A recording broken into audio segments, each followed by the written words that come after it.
আজ বানাবো ফুলকপি রেজালা। তার জন্য ফুলকপিটাকে ডুমো ডুমো করে কেটে নিয়ে গরম জলে ভিজিয়ে রেখেছিলাম 10 মিনিট মতন। আর কড়াতে সর্ষের তেল গরম করে প্রথমে কিন্তু আমি বেরেস্তাটা সুন্দর করে লাল লাল করে ভেজে তুলে রাখবো।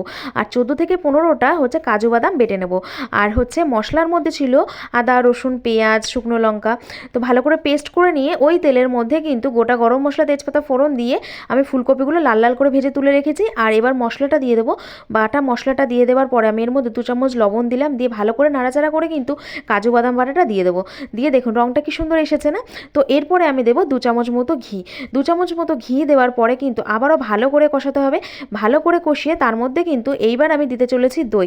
দইটা দেওয়ার পরে ভাজা ফুলকপিগুলো দিয়ে সুন্দরভাবে নাড়াচাড়া করে কিন্তু এরপরে আমি দিয়ে দেবো জল।